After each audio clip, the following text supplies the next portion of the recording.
Este programa é dedicado à juíza doutora Dalva Rosa de Haro, quer pela eficiência, pela dedicação ao judiciário, quer ainda pelo autoconhecimento que ostenta quanto ao estudo da filosofia hermética do Antigo Egito e da Grécia. O hermetismo é um conjunto de crenças filosóficas e religiosas. O estudo e prática da filosofia, associado a escritos atribuídos ao mestre Hermes Trismegistus, significa Hermes, 3 vezes grande, uma deidade sincrética que combina aspectos do deus grego Hermes e do deus egípcio Thoth. Estas crenças tiveram influência na sabedoria europeia, em especial desde a Renascença, quando foram reavivadas por figuras como Giordano Bruno e Marcílio Ficino. O hermetismo passou por um renascimento no século XIX na Europa Ocidental, onde foi praticado por nomes como os envolvidos na Ordem Hermética do Amanhecer Dourado. O hermetismo também está associado à alquimia e à astrologia. O período bizantino é marcado por outra coleção de obras herméticas que também são relacionadas ao Hermes Trismegistus e contém uma tradição hermética popular, a qual é composta essencialmente por escritos relacionados à astrologia, magia e alquimia. Esta versão popular encontra sustentação ou base nos diálogos herméticos. Hermes Trismegistus, ou Hermes 3 vezes grande, foi um grande sábio das primeiras dinastias egípcias. Ele é o pai das artes ocultas, tendo ensinado alquimia, astrologia e filosofia aos seus discípulos. Foi considerado, após sua morte, como a fonte da sabedoria. Dizem ainda ter vivido por 200 anos, tendo possivelmente sido contemporâneo de Abraão. Como o deus da sabedoria, Thoth foi atribuído como escritor de uma série de textos sagrados egípcios, os quais descrevem os segredos do universo. Como escriba e mensageiro dos deuses, no Egito helenístico, Hermes era tido como o autor de um conjunto de textos sagrados, contendo ensinamentos sobre artes, ciências, religião e filosofia, cujo propósito seria a deificação da humanidade através do conhecimento de Deus.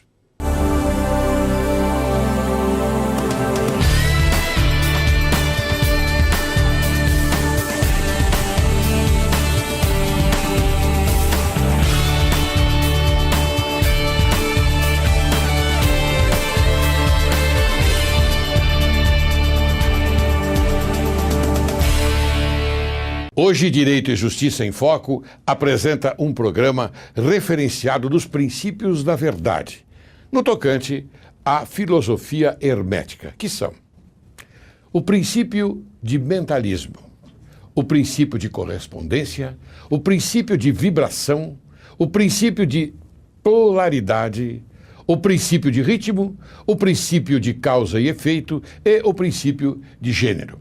E para falar sobre esse assunto, que é empolgante, dinâmico, nós convidamos o eminente e culto delegado de polícia, Dr. Marco Antônio Ascul.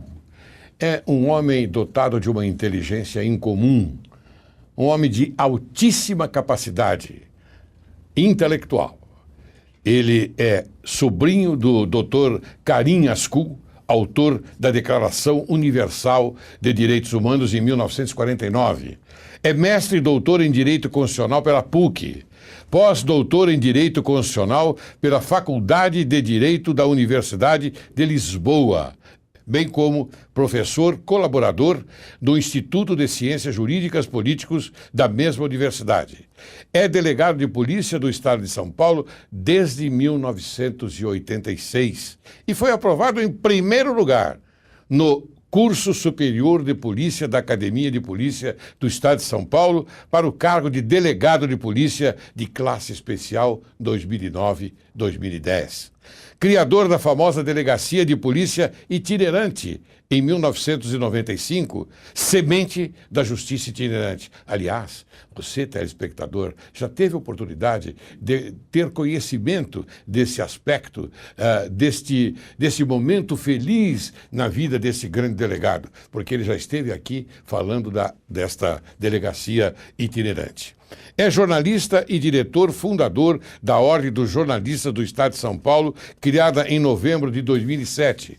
Autor de inéditas obras já consagradas, Crueldade contra os Animais, Lei Complementar, ambas da editora Pleiade, Curso de Medicina Legal do IBDC, Constituição Federal de 1988, 10 anos, 88-98, A Polícia e Sua Função Constitucional, tese de doutoramento aprovada pelo Papa João Paulo II no Vaticano. Curso de Teoria Geral do Estado e a recente Justiça Itinerante, tese inédita também de doutorado aprovada pela PUC. Laços de uma Nação, Portugal e Brasil. Enfim, ele tem inúmeros livros, inúmeras obras que revelam a grande autenticidade de sua mente, da sua capacidade intelectual. Autor de várias outras publicações e artigos também. E ele foi professor de filosofia do direito da Universidade Cidade de São Paulo e professor de direito constitucional, fundamentos do direito público, ciências políticas e teoria geral do Estado da Universidade Ibirapuera. Foi professor titular da cadeira de Introdução a Estudo do Direito das Faculdades Capital também e ministrou aulas para a primeira turma da mesma faculdade na disciplina Medicina Legal. Olha só, ele é dinâmico, ele tem várias qualidades. E trabalhou em parceria ao lado da primeira-dama do Estado de São Paulo, a senhora Maria Lúcia Alckmin, no Fundo Social 2003-2007, prestando relevantes e eficientes serviços itinerantes aos necessitados em geral. Doutor Ascul, como é que vai o senhor? Tá bom? Estou sempre bem, uma honra novamente estarmos aqui no programa para falar sobre o que é a verdade, que o ser humano já perdeu. O que é a verdade? Muito bem, doutor Ascul, eu estou honrado em tê-lo aqui novamente, porque no último programa que o senhor falou sobre a Delegacia Itinerante, foi um sucesso. Recebemos inúmeros telegramas, inúmeros e-mails, telefonemas até, cumprimentando o programa Direito e Justiça em Foco, pela sua vivência demonstrada aqui perante as câmeras. E quem lucrou com isto? O telespectador. Porque o senhor, doutor Ascul, passou para o telespectador, para o povo de São Paulo, a sua sabedoria e a sua eficiência, que é muito importante. E nós, então, daí porque eu digo que nós temos esta honra imensa em trazê-lo novamente para conversar hoje sobre Hermes Trismegisto. Acho que esse nome já é bastante conhecido do meu querido amigo. Sem dúvida nenhuma, Hermes Trismegistus, o chamado Deus Tot do Egito, que os helênicos, os gregos, deram como Hermes Trismegistus, Hermes 3 vezes o Grande. Muito bem. E eu tenho uma pergunta para fazer logo de início. No Antigo Egito viveram os grandes mestres, desde o tempo dos mestres Hermes Trismegisto, que supõe-se ter vivido no ano 2700 a.C., chamado por muitos de fonte da sabedoria, ou então 3 vezes grande, ou ainda o grande entre os grandes. Pergunto, era ele realmente merecedor de todos esses atributos e reverenciado com todos esses sinônimos? A bem da verdade, essas figuras são deidades criadas no Antigo Egito, mais antigo do que o povo egípcio, o povo egeu. Na realidade, essas deidades representavam, em outras palavras, o poder infinito, a centelha divina que cada ser humano tem dentro de si. Os 42 livros que mostram o que os gregos assimilaram e transculturaram com o deus Thoth do Egito são os rituais de medicina, física, química, biologia, rituais também de veneração aos mortos, enfim, justiça, e que simbolizada por deuses da natureza, os entiais da natureza. Mas, como disse os romanos, que assimilaram esta cultura vastíssima, esta corrente espiritual do passado ao presente, representa, em poucas palavras, a centelha divina que cada ser humano traz dentro de si e que hoje perdeu em virtude da perda do seu livre-arbítrio, pelo atrofiamento do cerebelo, que foi um mal hereditário que vamos falar daqui a pouco. Muito bem. Então quer dizer que esses sinônimos são próprios da referência que foi feita a ele naquela época. Sem dúvida, porque, na realidade, antes de Moisés, Abraão, que era caldaico, foi para o Egito com sua família e lá é que surgiu os planejamentos para a criação do Estado de Israel. Israel foi criado com toda a criptologia, criptogramas, emblemas, simbolismos dessas ciências sagradas para edificar Israel, que é o homem voltado ao Criador eterno, ou seja, esta deidade que existe dentro do homem, ou seja, o poder do subconsciente, porque nós temos o consciente e o subconsciente. É para que o homem revele, como dizia no templo de Delfos, que abriram e disseram, ipso te, encontraram, conheça a ti e conhecerás o universo. Muito bem. No Caibalion são explicados com comentários muitos axiomas, máximas e preceitos no seu aspecto hermético, ressaltando-se os 7 princípios da verdade, que eu já mencionei há pouco, mas vou... Eu quero depois resumir em 4 leis da natureza muito bem. E 2 princípios. Muito bem. São mentalismo, correspondência, vibração, polaridade, ritmo, causa e efeito e, finalmente, gênero. Eu pergunto, no mentalismo, o todo é mente? O universo é mental? Muito importante a pergunta. Preliminarmente, eu quero dizer o seguinte, antes de entrar direto no objeto da pergunta, que a filosofia é a ciência maior, por ser autônoma e pantônoma. Ou seja, todas as ciências dependem da filosofia. Ela não depende de ninguém e é universal por ser pantônoma.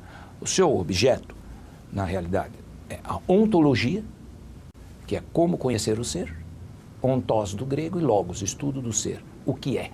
Resume-se nessa pergunta. A gnosiologia, que vem de gnose, conhecimento, né? Que é o conhecimento, é o estudo do conhecimento, ou seja, como conhecer, ou seja, em outras, resumindo, se for o direito, como conhecer o direito, que é ligada à epistemologia, que são os deixados, os vestígios, epistemolos, ou chamados epistémulas ou cartas. Os vestígios, as provas, você vai formando uma etimêmica e uma epiquerêmica, ou seja, você, na realidade, você tem zetética e dogmática, pergunta e resposta, para o conhecimento. E, na realidade, o que o homem está fazendo é observando a natureza, porque a ciência nada mais é do que o homem observando a natureza e aprendendo com ela. E aí vem a axiologia, que é estudo dos valores. Portanto, o que são os valores? Seja a ciência que for. Se for teologia, quais são os valores de Deus? Se for direito, quais são os valores do direito? Estas perguntas são os objetos da filosofia, que também estuda a mente consciente e subconsciente, também chamada mente objetiva e subjetiva, e, consequentemente, os dilemas, que são questões sem soluções, e também a paralógica, que é o uso da intuição, da heurística e dos axiomas. Eu estou resumindo para que as pessoas possam encontrar o caminho da verdade que eles perderam. Isto não é novo. Veja que a degradação do ser humano em se afastar das leis da natureza e dos princípios da natureza fizeram com que ele perdesse o livre-arbítrio, que é a maior faculdade que ele tem. Claro. E o atrofiamento do cerebelo, porque quando você não usa um órgão do corpo, naturalmente ele atrofia. E virou um mal sucessório, o que os eclesiásticos chamam de anticristo. Porque hoje o homem é o lobo do homem. Portanto, respondendo sobre mente, claro, a mente, como Freud, baseado em Nietzsche, e Nietzsche, baseando-se em Platão e Aristóteles, responde que nós temos o id, o ego e o superego. A mente, ela tem dividido em mente objetiva e subjetiva. A mente objetiva é ligada aos 5 órgãos dos sentidos. E a subjetiva é ligada ao plexo solar, que é uma glândula que fica atrás do estômago, onde existe a energia do homem, que ele tinha que canalizar a energia espiritual para a intuição, para a frente e para o alto, em consonância com as leis da natureza. Nunca ser um estorvo das leis da natureza, e com isso o homem está colocando em risco a sua própria extinção na Terra. O homem é o lobo do homem, como já bem prelecionou Robles. Então, é claro que é a mente, porque o homem é uma cópia e semelhança do Criador. Ele se difere dos outros seres da natureza, como animais e vegetais, porque o animal é dotado de alma e matéria, enquanto o ser humano ele tem um elemento maior, uma essência maior, uma centelha dentro de si, que é o espiritual. Ou seja, o homem é matéria, alma e espírito, o que hoje difere dos outros seres da natureza, criados com esta finalidade. Por que o homem é espírito? Porque ele tem o chamado, no direito, de facultas agente. Ele tem o poder de criar, modificar ou extinguir. E chamamos isso na ciência maior de livre-arbítrio. Ele pode criar, modificar ou extinguir, modificar o mundo exterior em cima do que já foi criado por Deus, pelo Criador eterno. Então, ele é uma cópia e semelhança. Só que ele pode usar a mente para a sua ascensão ou para a sua destruição. Ele pode usar o átomo.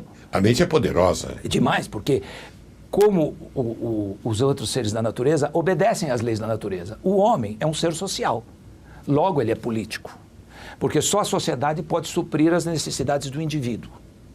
Portanto, o ser humano, a pessoa humana, ele pode usar o átomo para as maravilhas da medicina ou destruir toda a humanidade.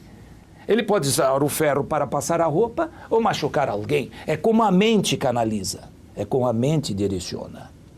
Portanto, o homem hoje é o maior animal predador da face da Terra. Muito bem. Então, diante de tudo isso que o meu querido amigo Marco Antônio expôs, nós podemos afirmar que essa é a chave mestra para que as pessoas possam abrir todas as portas do estado psíquico e mental do conhecimento. Sem dúvida. Porque, veja bem, como dizia Freud, e, consequentemente, Adler e Jung, porque esses foram alunos do professor Charcot.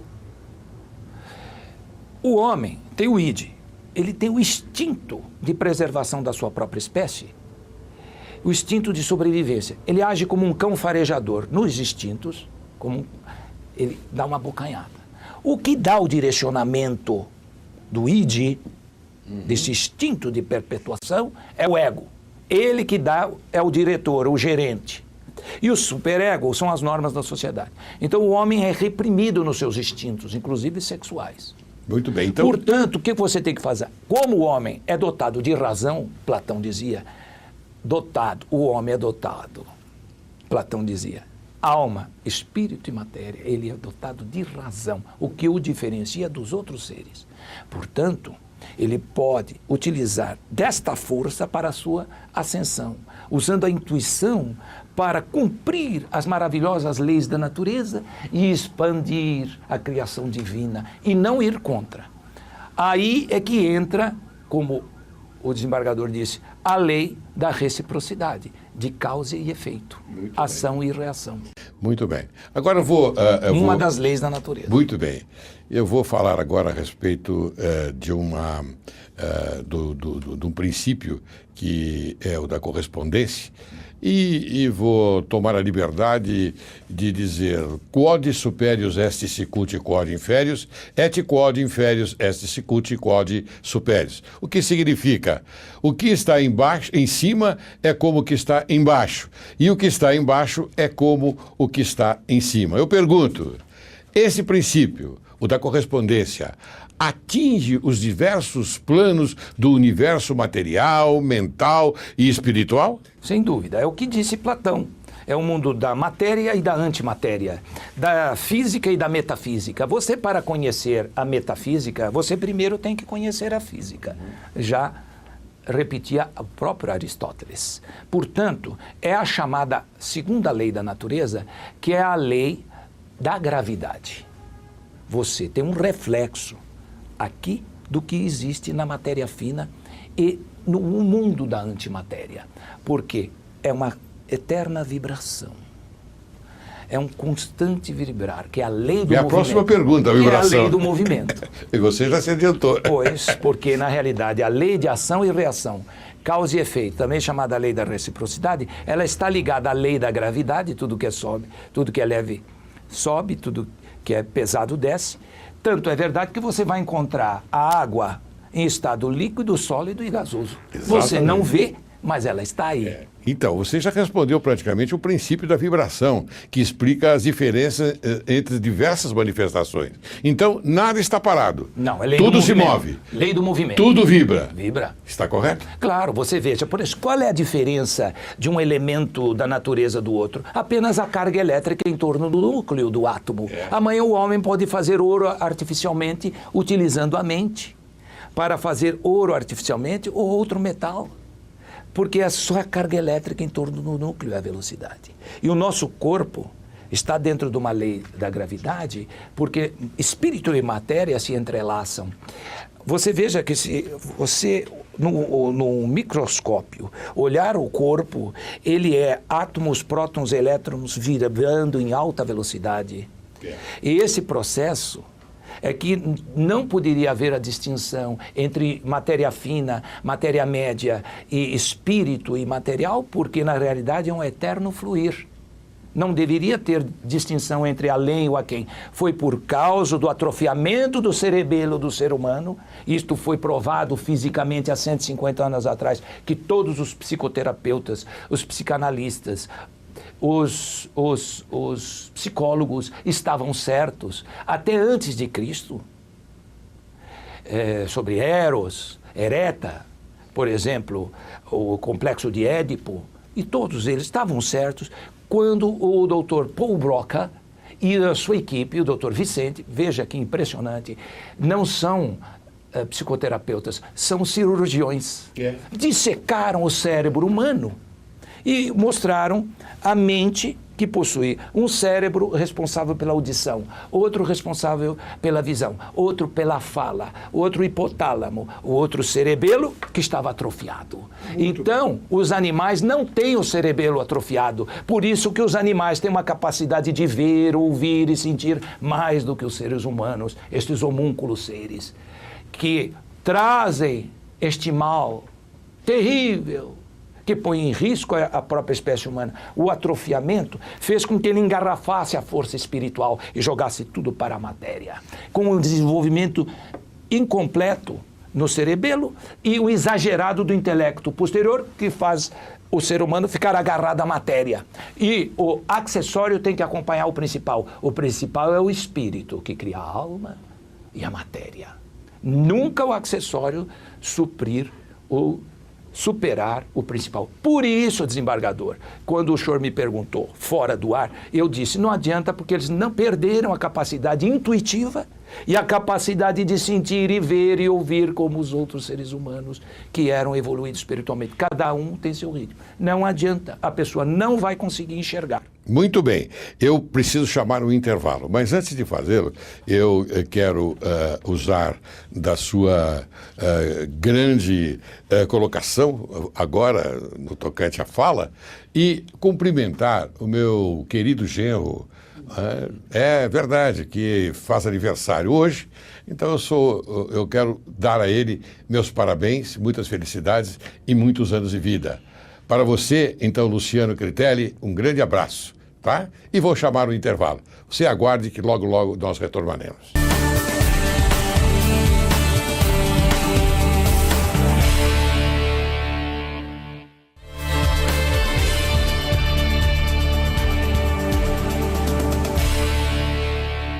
Ao retornarmos, eu já faço uma pergunta ao eminente e querido amigo Ascul.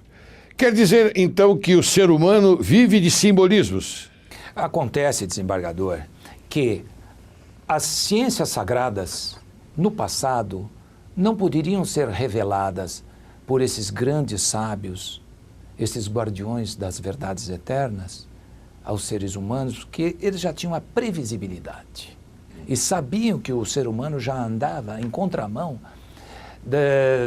das leis primordiais da natureza, ou chamadas leis divinas, e os seus grandes princípios.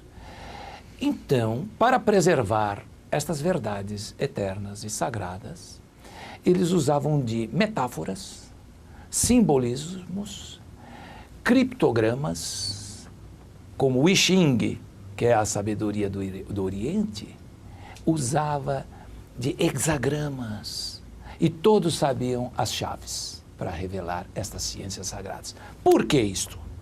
Eles sabiam que o ser humano já era dotado desse aleijamento mental, que é o atrofiamento do cerebelo, já presumiam, porque está fora, como dizem em próprio Gênesis, fora do paraíso, por sua maneira de agir, você está fora das leis da natureza. E, consequentemente, para preservá-las, do primeiro ditador que chegasse, iria destruí-la. O Calígula, por exemplo. Calígula, o Nero, o Gengis Khan. É assim mesmo ele tentou, o Nero tentou, colocou fogo em Roma. Exatamente. E outros, como Hitler. Hitler, Mao Tse-tung, um outro qualquer, logo destruiria. Digo mesmo, porque é um caso de um desses tiranos, ele botaria em risco a própria espécie humana. Ascul, me diga uma coisa, você não acha que nesse ponto, abordando esse ponto mais assim, mais abrangente, você não acha que atualmente o planeta vive desse mal de uma outra forma, ou seja, camufladamente? Sem dúvida. Os grandes líderes. Claro, porque na realidade esse sistema, e não vai ter sistema que perdure, comunista, e esse sistema capitalista perverso estão falidos. Em decorrência, como eu disse, desse mal hereditário que é o atrofiamento do cerebelo. Ele tolhe a força espiritual e joga para as coisas terrenais. O homem virou vaidoso, prepotente, arrogante, soberbo, com soberba satânica, inclusive de matar ou soberba assassina, porque ele quer estar por cima. Se vai ajudar ou não, ele quer estar por cima. Então, ele perdeu esta capacidade, este dom natural, e hoje o ser humano busca uma luz, busca fora, ele busca um guia, anda como um zangão. E veja que isso não é novo. No tempo de Cristo, veja como já estava degradado o ser humano. Quando Cristo disse, eu não vim mudar as ciências, nem mudar as leis, nem os profetas. Eu vim apenas cumpri-las. O Cristo foi uma obra de vida. E Pilatos, quando estava interrogando, numa das passagens, disse, mas o que é a verdade? A verdade para mim, pode ser que não seja a verdade para você. Claro. A verdade é esse papel, cadê o papel? O que é a verdade? Veja que ele veio, o Cristo, para cumprir. Porque falar é fácil, fazer é uma distância muito grande. Então, o que eu quero dizer, que as verdades eternas, elas têm, primeiro, os dois princípios que eu quero falar para os telespectadores. O ativo e o passivo regem o universo, é a forma da cruz, que não representa o calvário, sofrimento, crueldade, ou penas, flagelos, ou penas cruéis. Não, era um símbolo muito antigo, já conhecido nas ciências sagradas, muito antigo, que representa o ativo e o passivo, regem o universo com uma forma, um círculo em volta. A cruz com uma volta. Por que rege o universo? Porque você vai encontrar doce e amargo, quente e frio, masculino e feminino, desde os elementos pequenos da natureza. Então você já está entrando no princípio da polaridade. Sem dúvida. Porque e era a próxima pergunta que eu ia fazer a você, ressaltando o amor e ódio. Exato. São iguais ou desiguais? Exato. É possível mudar as vibrações de ódio em vibrações de amor na própria mente de cada um de nós e nas mentes dos outros? Exatamente. Então. Você quer que os outros mudem? Mude você primeiro. Quando você mudar a sua forma de pensar, desejando amor, o bem, a bondade, você desencadeou um poder tremendo, maior do que a bomba atômica que está dentro de você, e você vai fazer com que esses entes da natureza, essa força, essa vibração, esse telepsiquismo, esses seus neurotransmissores, restaurem cada célula, átomo do seu ser. Porque você vai estar vibrando de acordo com as leis da natureza. Muito bem, ótimo. E agora nós vamos então para o princípio do ritmo. Pronto. Porque tudo tem uma sequência, não é? Tudo tem fluxo e refluxo, sim, tudo tem marés, tudo sobe e desce, tudo se manifesta por oscilações compensadas, não é? A medida do movimento à direita é a medida do movimento à esquerda, correto? E o ritmo é a compensação. Eu pergunto, conforme o princípio da polaridade, essa que nós estamos classificando agora, é então certo que existe sempre uma ação e uma reação? Perfeito. Então vamos aqui resumir as 4 leis da natureza. Já falamos dos 2 princípios, o ativo e o negativo regem o universo. E com isto, o ser humano é uma cópia e semelhança do Criador, ele vai ter que usar deste potencial que ele tem, esse poder do Espírito, para botar ordem na casa. Onde tiver o ódio, ele vai levar o amor. Onde tiver a guerra, ele vai levar a paz. Porque é assim, você está aqui para descobrir a divindade dentro de você. Claro. Ela não está fora, está dentro do ser humano, que tem que cumprir as 4 leis da natureza, ou seja, a lei da reciprocidade, ação e reação, causa e efeito. Se você jogar uma bola na parede, ela vai voltar. Com a força que você jogar, ela vai voltar para você. Se você poluir os rios, você vai comer o peixe envenenado e vai ficar cego. E então, desta lei de ação e reação, causa e efeito, mostra que você, cidadão, é senhor do seu destino, porque você tem um livre-arbítrio. Você é o senhor do seu destino.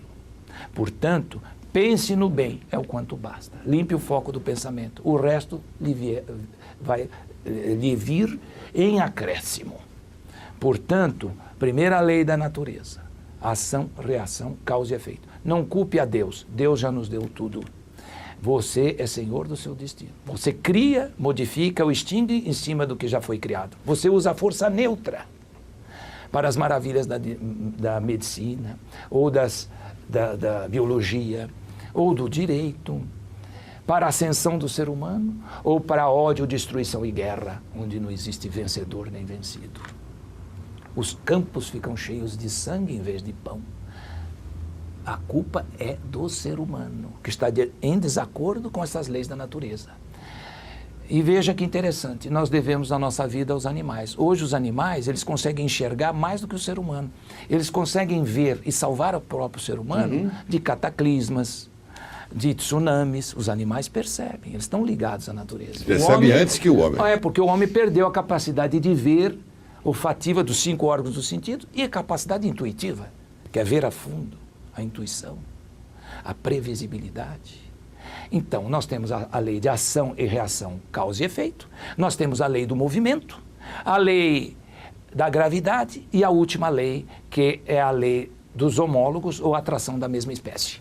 A lei da atração dos homólogos ou da mesma espécie. Se você plantou chuchu, você não vai colher batatinha. Você vai colher então, chuchu. E até os pássaros encontram sua revoada. E os bons com os bons, os drogados com os drogados, os alcoólatras com os alcoólatras, até para saciar os seus vícios. Então o homem tem que cavar masmorras aos vícios, usando a força que ele tem, não ser indolente espiritualmente. Esse é o pior veneno, a indolência espiritual, pelo comodismo das coisas materiais.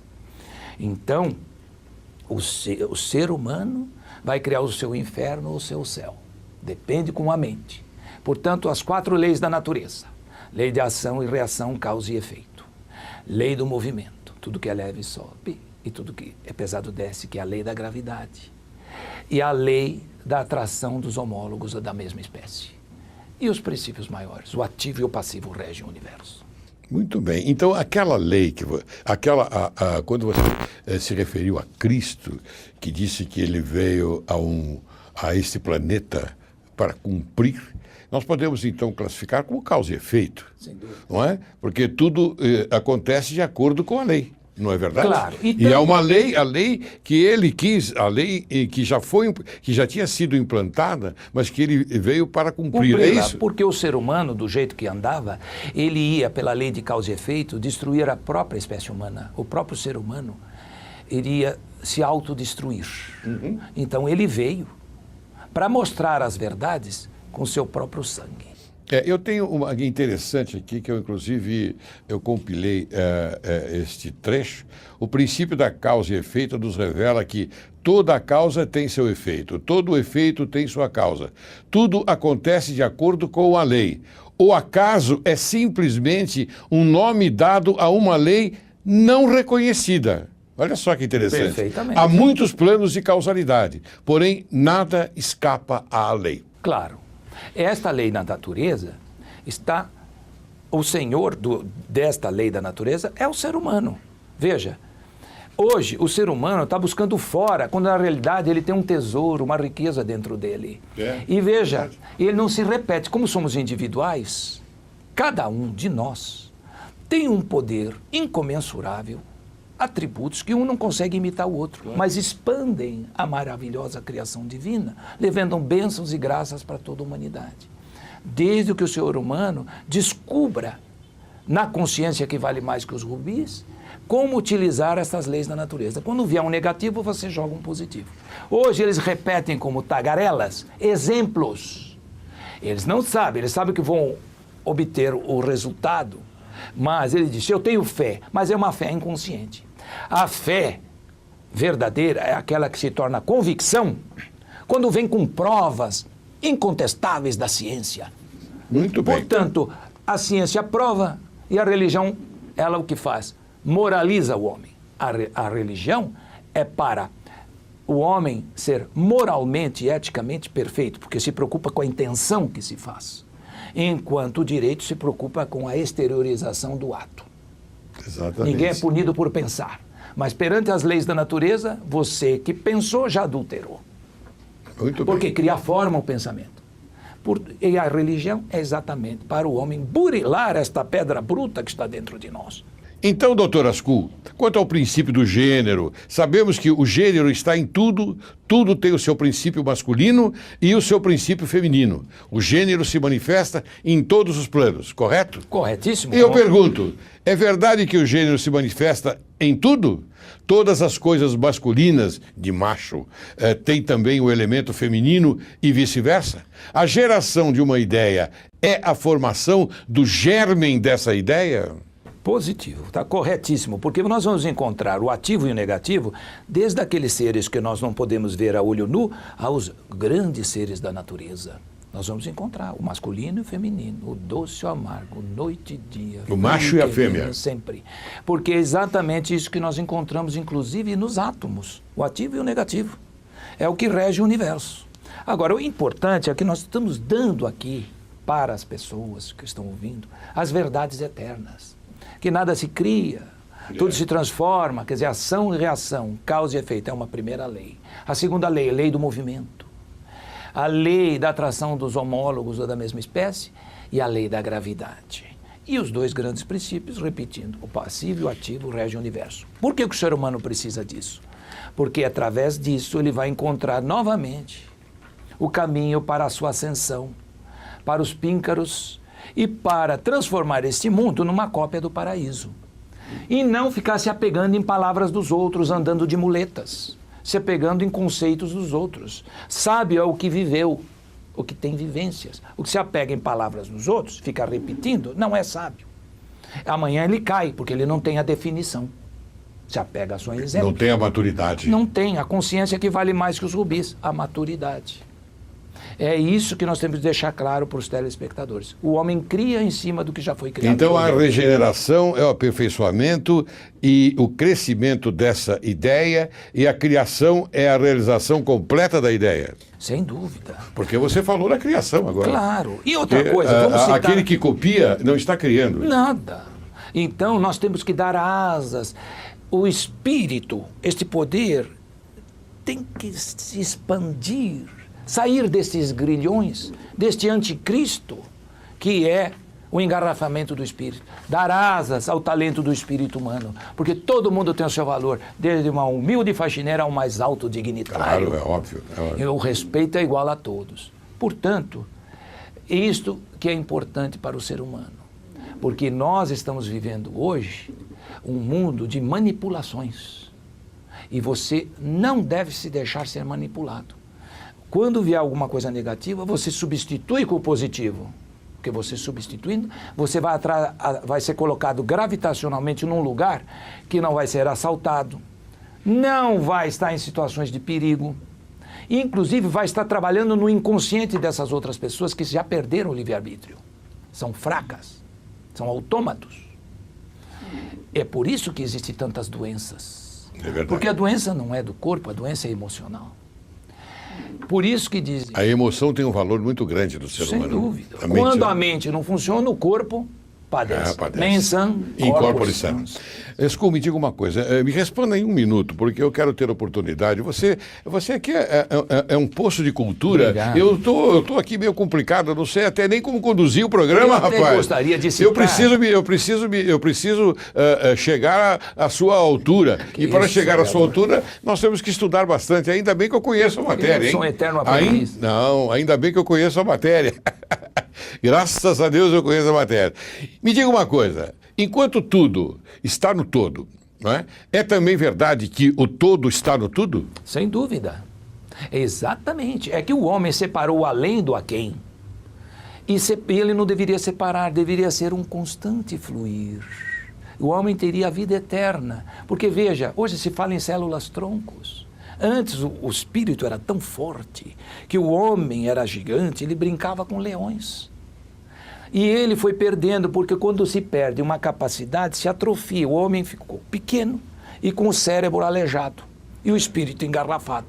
Então ele tem que usar hoje das células-troncos, desta grande medicina, para restaurar cada membro e órgão do seu ser. E isso tudo é o espírito que cria. Muito bem. Então, está no todo. O homem absolutamente... Está no todo e no tudo, né? Exato. Ou não? Isso, está no todo e Mas no a tudo. minhoca só está no todo, né? Exato. Ou não?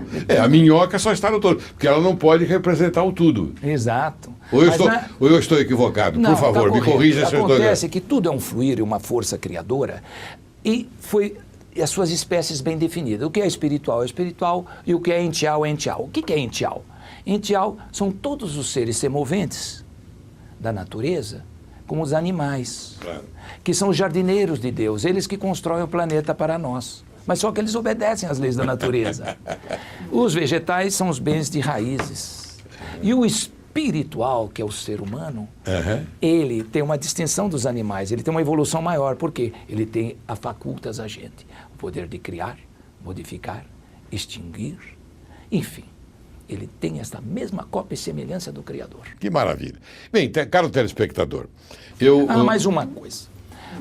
Eu vou passar agora para uma leitura, para uma poesia. Vocês podem ler a Bíblia inteira, que vocês vão ver, que vocês vão encontrar. Tudo isso que nós falamos em metáforas e parábolas. Quem com a faca fere será ferido. Com a intenção que você faz, volta. Não adianta.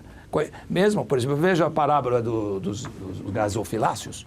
Nós, de descendência árabes e judeus, fazíamos doações para os pobres, para os necessitados, para as viúvas, para os doentes, em gasofiláceos. Sabe o que é gasofilácio? Jarros de metais. E os sacerdotes, pelo tilintar das moedas, sabiam quanto você deu. E era feito perante as autoridades militares, civis, magistrados, governantes, todo o público presente. Então as famílias davam aquelas doações e os sacerdotes, que ouviam os tilintar, batiam palmas. Então, com a intenção que se dava, a família atrás dizia, olha, a mulher cutucava o marido e dizia, dê o dobro para mostrar que você é poderoso perante a sociedade. Então o marido vinha atrás e doava o dobro. E aí todos aplaudiam e homenageavam. Então isso é uma hipocrisia, essas doações. Pois, você já recebeu. Você não era é aí que vem a lei da reciprocidade. Mesmo que você faça o bem com essas doações, você já recebeu proporcionalmente com a intenção que você deu. Aí veio a velha viúva. Agora, você me permite... Que deu 2 talentos da pobreza dela, ela deu tudo que tinha. Aí o Cristo disse, esta doou mais do que todos. Claro. Porque, agora, você me dá licença. Eu quero mostrar a você, caro telespectador, inclusive é uma edição da editora Letras do Pensamento. E Letras Jurídicas. E Letras Jurídicas. Do Cláudio Freire. Cláudio Freire, né? Meus parabéns a você, Cláudio Freire, por esta edição. Eu vou recitar uma poesia... A autoria de quem que é do livro? Do Marco Antônio Ascul. Sou eu. Gaivotas Perdidas, Poesias, Recordações e Pensamentos. Então eu vou recitar, se você me permite, para encerrar o programa, Templos de Sonhos. Os meus lindos sonhos de amor tinham um modo e esplendor do sublime que há em ti. Tão encantado fiquei que em sonhos te coloquei no altar do templo da minha fantasia. Mas o vento que soprou, o meu templo derrubou. Novamente, com empenho e muito ardor, o meu templo reconstruí. E no altar dos juramentos, a imagem do esplendor que há em ti. Mas o vento furioso retornou. E o meu templo definitivamente destroçou. Olha que coisa linda. Que maravilha a sua poesia. Quero dizer para o telespectador... Parabéns por essa poesia. Vocês têm que valorizar as mulheres, porque elas são a mulher é a ponte do universo, ela é o passivo.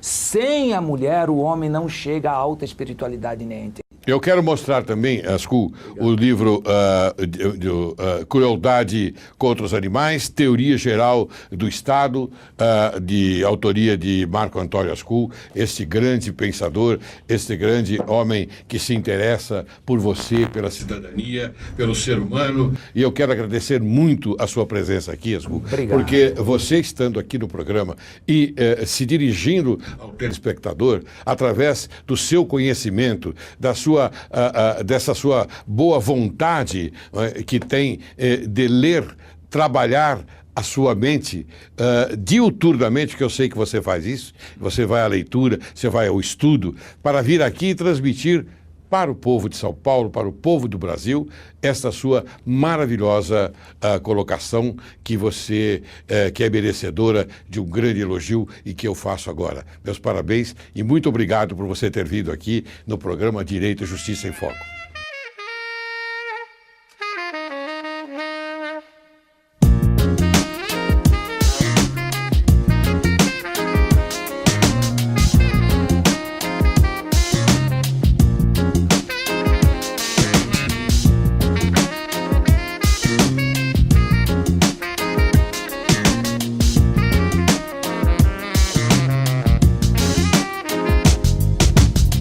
Si ma folie fait ton désespoir,